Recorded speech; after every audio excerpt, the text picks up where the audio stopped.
One of our greatest sports wrote this little verse which said, it refers to the eagle or to the hawk, who's flying way above everyone else, and it tells the hawk, he said the hawk, don't be scared of the force of wind that hits you, it's only meant to make you fly higher.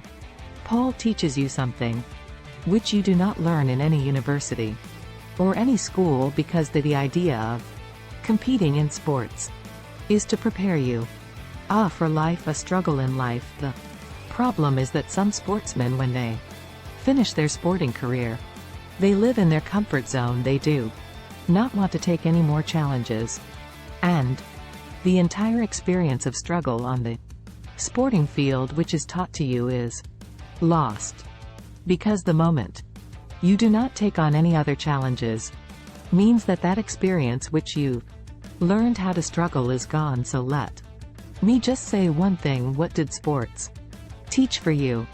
Sports taught me that it was not the most talented player that became a champion, it was the player who had that ability to take the knocks, who knew how to take defeat, who was not demoralized by defeat but to learn from the bad times, because in life, whatever you do, life is never in a straight line, it's in its cycles. You will have your ups and downs in whether it is education, whether it is in business, and as Arjuna would know, in politics, it's a cycle.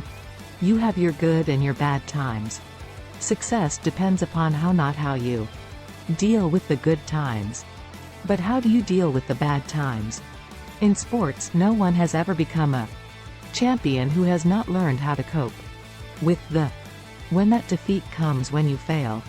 If you do not know how to cope with that, you can never become a champion. The two ways people react to a defeat: that one is the character moralized, and when they get demoralized, they lose their dream. They give up on the dream. Second are those people who become champions, but who actually learn from defeat, do not give up, but every time there is a setback in life, there are lessons to be loved. So that ability to analyze where you went wrong, and then pick yourself up and start struggling again, that is the only way you become a champion.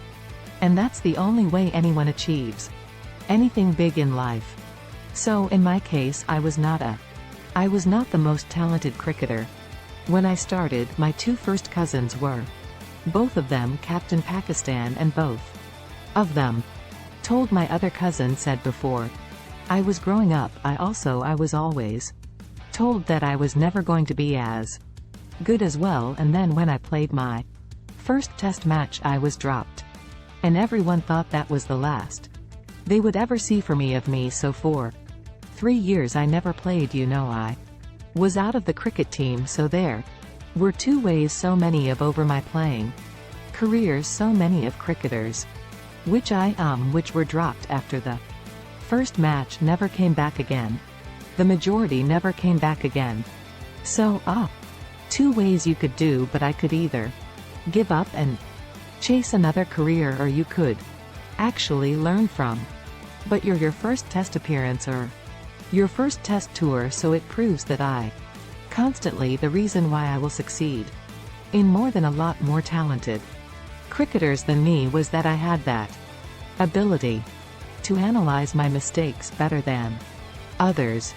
And then the second ability, I would work harder than most others, and that's why if you have that ability, you will keep improving. The improvement process never stops, because when you have resistance, the Almighty has made us human beings such that the moment we face resistance, if we stand up to resistance, we get stronger. So we have immense power. All of us have incredible power inside us, but that power will only come out when you face resistance.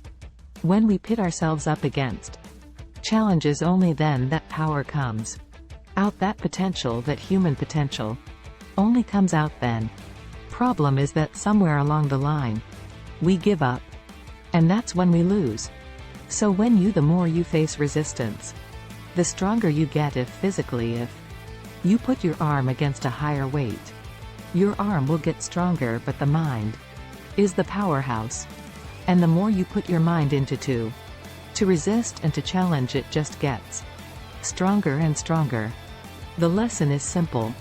All of us can become whatever we dream of. We should never stop dreaming. Anything that you can dream, you can achieve. Why that you're prepared to struggle for it, and provided you do not get demoralized from the bad times. But instead every bad time is a time of reflection, self-analysis, so that you even come back much stronger. Foreign